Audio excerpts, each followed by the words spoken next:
Good evening, dear student. Welcome on the platform YouTube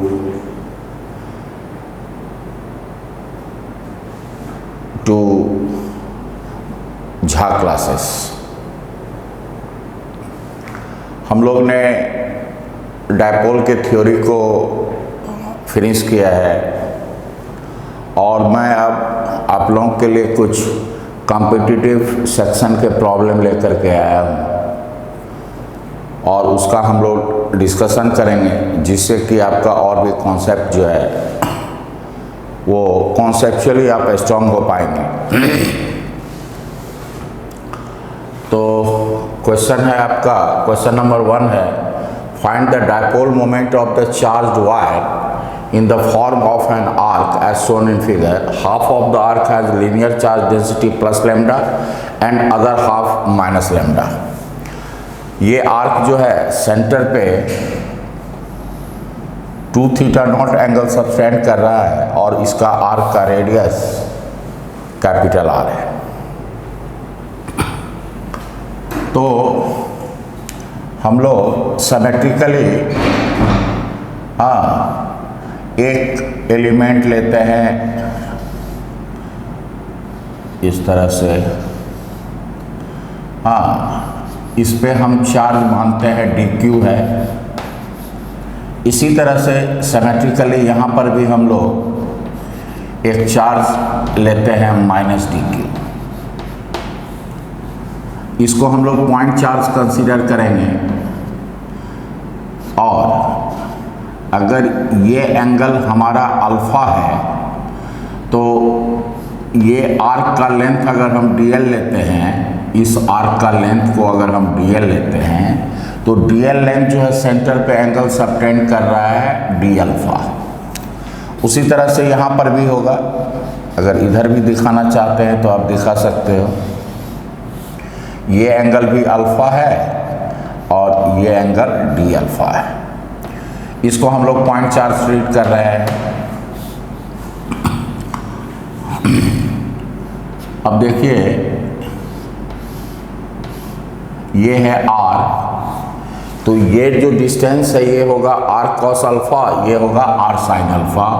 उसी तरह से ये भी होगा, ये होगा आपका r sin अल्फा और ये लेंथ होगा, ये भी लेंथ होगा r sin अल्फा। अगर हम इसको P कह रहे हैं, इसको Q कह रहे हैं और PQ लेंथ को हम R कह रहे हैं। तो अगर PQ लेंथ को R कह रहे हैं तो स्मॉल r इक्वल टू जो हो जाएगा r sin alpha plus r sin alpha, यानी 2r sin अल्फा। तो अगर हम लोगों ने ये इसको पॉइंट चार्ज कंसीडर किया है तो इसका जो डायपोल मोमेंट होगा उसका मैग्नीट्यूड अगर हम लोग लिखना चाहें तो ये हो जाएगा चार्ज का मैग्नीट्यूड, उसके बीच का separation dq into r। Small r जो है इस दोनों के बीच का सेपरेशन है। dq को हम लोग लिख सकते हैं लैम्डा, ये आप जान रहे हो जो d अल्फा इक्वल टू हम कितना लिख सकते हैं dl बाय r। तो dl इक्वल टू हो जाएगा r d अल्फा। और चार्ज अगर लिखना चाहते हैं तो लैम्डा इंटू dl लिख सकते हैं और लैम्डा dl के जगह पे हम लिखेंगे r d अल्फा। तो हम चार्ज की जगह पे लिख सकते हैं lambda r d alpha into small r आ गया, ये यहाँ पे कैपिटल r आएगा, ये है r sin अल्फा और फिर ये r sin अल्फा, तो 2r sin अल्फा। तो स्मॉल r का वैल्यू हो जाएगा आपका 2r sin अल्फा। ये डायपोल मोमेंट हुआ -dq प्लस dq के चलते। अगर हम टोटल डायपोल मोमेंट निकालना चाहते हैं तो इसको हमको इंटीग्रेट करना होगा। अब जो कांस्टेंट है उसको हम लोग बाहर निकाल लेंगे, 2 lambda r into r square, और ये हो जाएगा आपका sine alpha d alpha. Alpha का वैल्यू कहाँ से कहाँ चेंज करेगा, 0 से लेकर के थीटा डॉट। तो अल्फा का वैल्यू है आपका 0 से लेकर के थीटा नॉट तक। तो देखिए इसको हम लोग लिख सकते हैं 2 lambda r square, sine alpha का हो जाएगा माइनस कॉस अल्फा। तो अगर माइनस कॉस अल्फा नहीं लेकर के कॉस अल्फा लेते हैं तो फिर लिमिट को हमको चेंज कर देना होगा। तो अगर हम लिमिट चेंज करके लिख दें तो हम माइनस कॉस अल्फा नहीं लिख करके कॉस अल्फा लिख रहे हैं, लेकिन लिमिट को हम लोअर लिमिट को अपर लिमिट बना दे रहे हैं, अपर को लोअर लिमिट बना दे रहे हैं। तो माइनस माइनस प्लस हो जाएगा। तो अब देखिए आप, ये हो जाएगा 2 lambda r square cos 0 minus cos theta naught, ये हो जाएगा आपका। अब आइए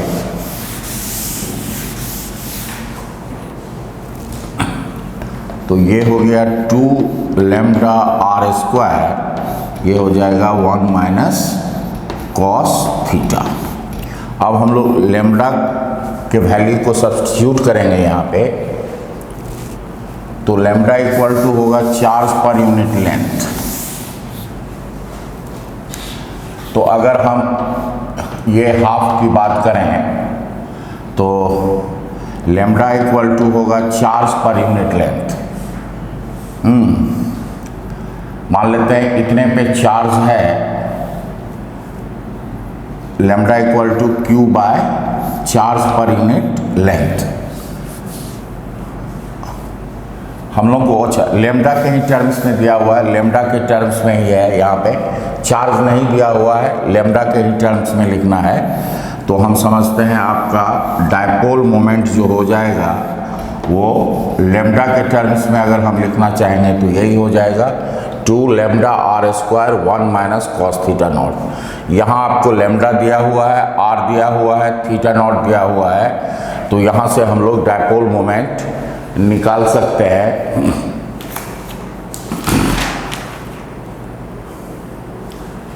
अगर हम इसको फर्दर सिंप्लीफाई करना चाहते हैं तो ये भी कर सकते हैं, 2 lambda r square 1 minus cos theta को लिख सकते हैं 2 sine square theta naught by 2।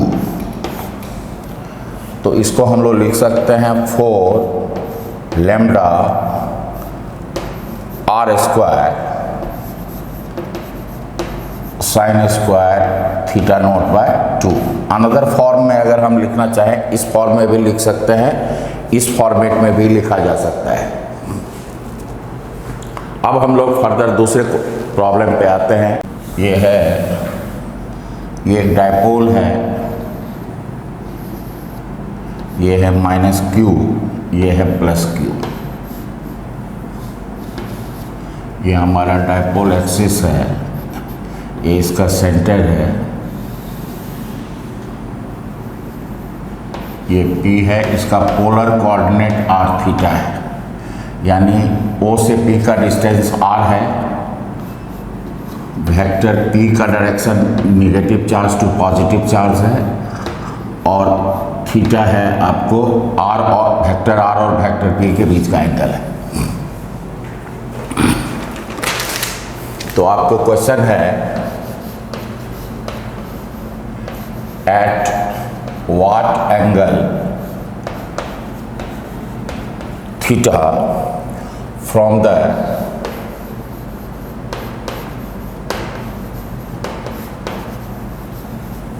dipole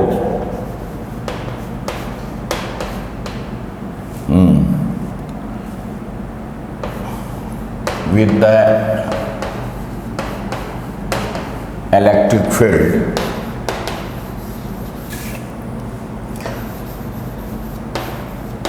due to dipole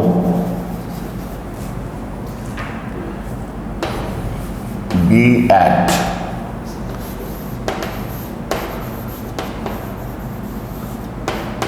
right angle to the dipole moment.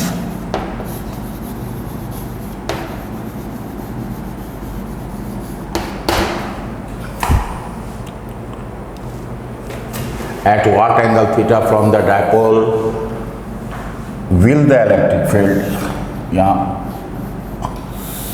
at what angle theta from the dipole will the electric field due to dipole be at right angle to the dipole moment.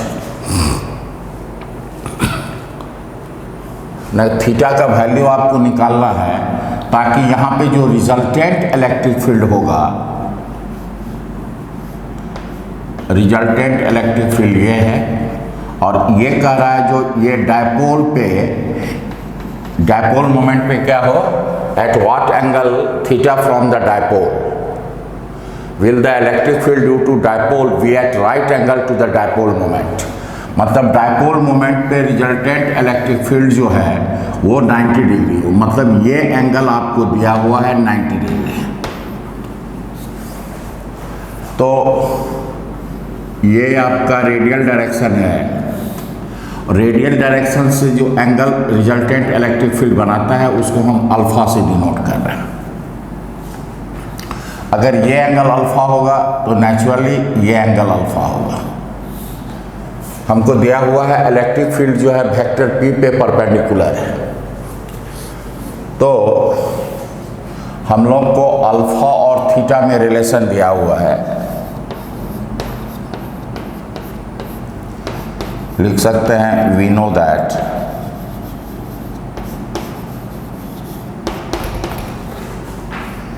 Ten alpha का value जो होता है ये होता है tan theta by 2। ये formula है equation first. दूसरा आपको इंफॉर्मेशन ज्योमेट्रिकली दिया हुआ है जो थीटा प्लस अल्फा का वैल्यू 90 होगा। From the geometry of the figure, from the geometry theta plus alpha equal to 90 degree. तो यहाँ से देखिए अल्फा का वैल्यू अगर हम निकालना चाहें तो ये हो जाएगा 90 माइनस थीटा। इसको इक्वेशन 2 कह रहे हैं। इक्वेशन 1 में हम अल्फा का वैल्यू सब्स्टिट्यूट अगर कर दें, हाँ, तो ये फ्रॉम इक्वेशन फर्स्ट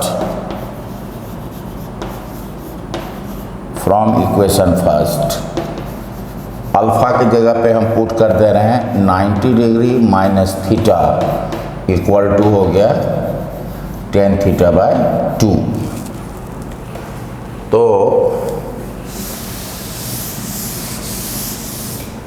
ये हो जाएगा आपको कॉट थीटा इक्वल टू हो गया 10 थीटा बाई 2। कॉट थीटा को हम लिख सकते हैं 1 by 10 theta by 2। Cross multiplication अगर कर दें तो 10 स्क्वायर थीटा इक्वल टू 2,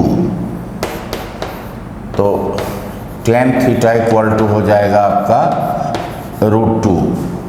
यहाँ पे प्लस माइनस आएगा, लेकिन थीटा हम देख रहे हैं सिंस थीटा जो है एक्यूट एंगल है, हाँ, तो 10 थीटा का वैल्यू हम लोग √2 लेंगे तो थीटा इक्वल टू आ जाएगा आपका 10 इनवर्स √2। तो इस तरह से हम लोग देख सकते हैं जो थीटा का किस वैल्यू पे resultant electric field will be perpendicular to the dipole moment vector. Thank you. अब ये आपका 100 डायपोल है, ओरिएंटेशन देख रहे हैं।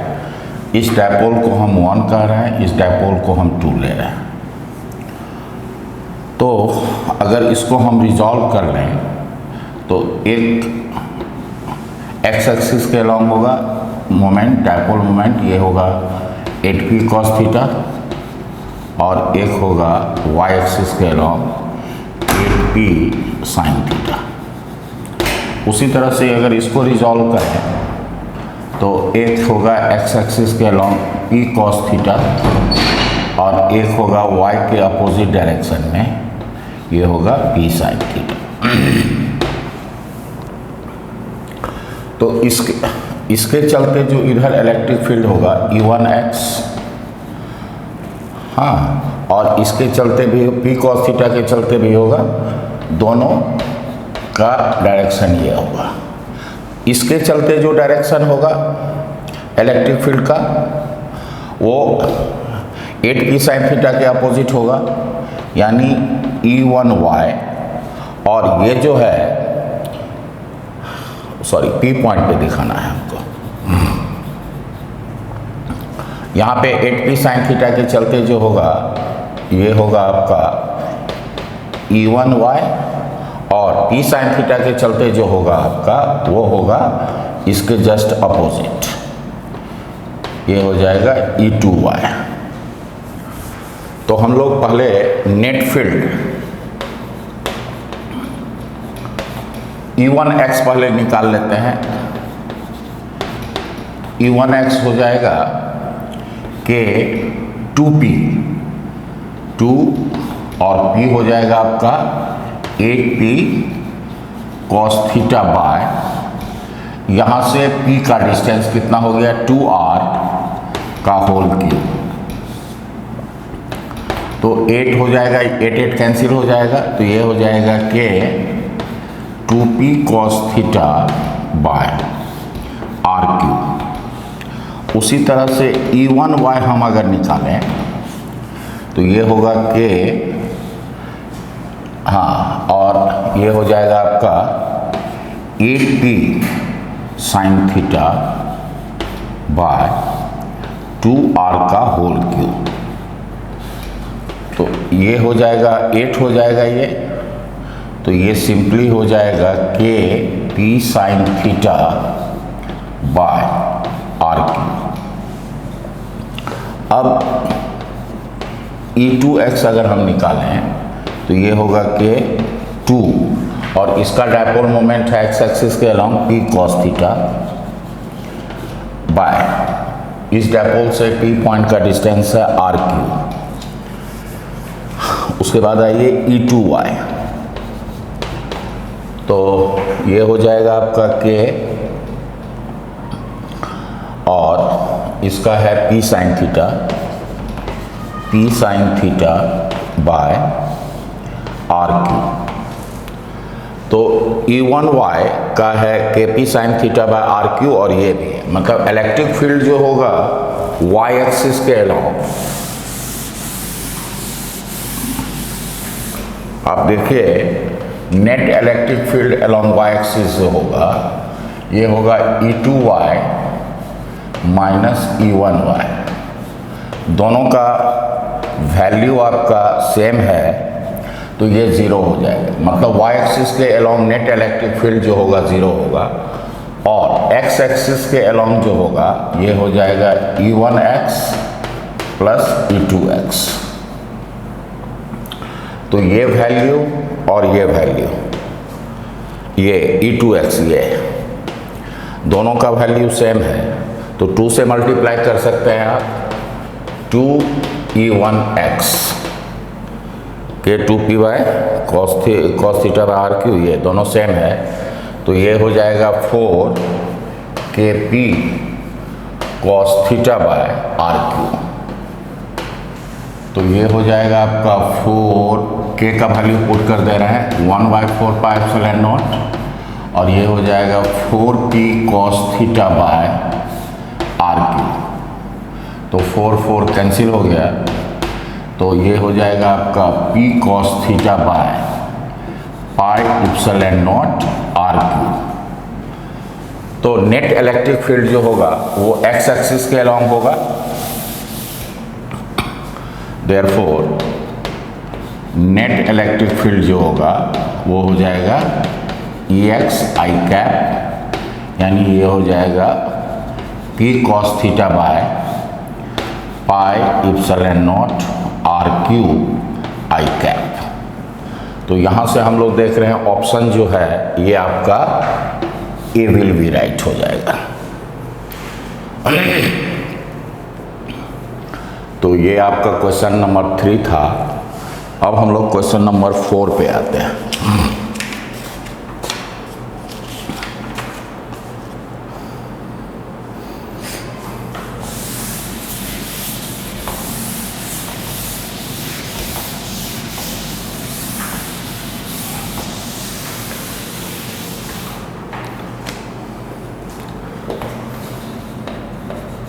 क्वेश्चन नंबर 4 देखिए, एक स्क्वायर है,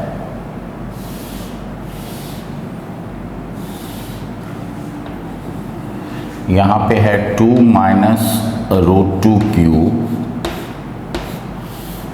सॉरी √2q, यहाँ पे हो गया √2q, यहाँ है आपका -q, यहाँ पे है -q। ये स्क्वायर है और इच साइड जो है इसका x है और यहाँ पे x एक्सिस ये है और y एक्सिस ये है।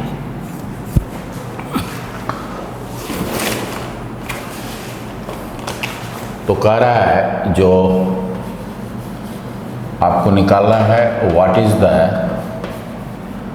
Net dipole moment,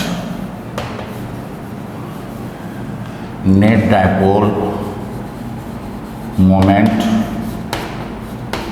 of the system in terms of unit vector, unit vectors। तो इसको -√2q और +√2q, एक डायपोल तो ये फॉर्म होगा, एक √2q और q और -q, एक हो गया। इसके चलते मान लेते हैं करते हैं डायपोल मोमेंट का ये डायरेक्शन है -q और +q, तो एक डायपोल ये हो, इसको हम कहते हैं P2 वेक्टर, और यहाँ पे जो होगा इस डायपोल मोमेंट को हम कह रहे हैं P3 वेक्टर। ये एंगल है आपका 45 डिग्री। तो इसको अगर रिजॉल्व कर लें तो ये हो जाएगा आपका P3 cos 45 और इधर हो जाएगा P3 sin 45 डिग्री। तो नेट डायपोल मोमेंट का अगर x कंपोनेंट हम लोग देखें तो ये हो जाएगा P cos 45 P3 cos 45 minus P1। तो P3 का जो मैग्नीट्यूड हो जाएगा ये हो जाएगा आपका चार्ज का मैग्नीट्यूड हो गया √2q और इसके बीच का सेपरेशन, तो ये हो जाएगा √2x। तो सेपरेशन हो गया √2x और cos 45 हो गया 1/√2 माइनस P1 हो जाएगा आपका q इंटू x। तो ये √2 कैंसिल हो गया। तो अगर हम √2x, ठीक है, तो √2 - 1 qx, इसको हम लोग ये लिख सकते हैं। अब हम लोग net dipole moment along y axis, तो ये लिख सकते हैं P3 sin 45 माइनस P2। तो मैं समझता हूँ इसका भी वैल्यू एग्जैक्टली क्या कि cos 45 sin 45 का वैल्यू सेम है, तो रिजल्ट विल बी सेम, इसका भी वैल्यू इतना ही आएगा।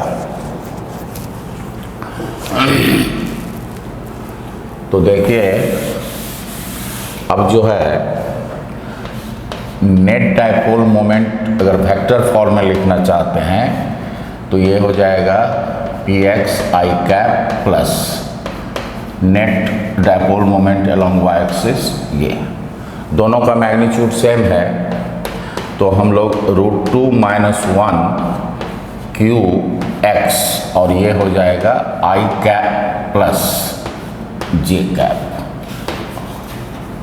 ये आपका यही आंसर हो जाएगा। तो यहाँ से हम लोग इस तरह से नेट डायपोल मोमेंट निकाल सकते हैं। तो यूनिट वेक्टर के टर्म्स में इसका डायपोल मोमेंट ये आ जाएगा। आगे बढ़ते हैं।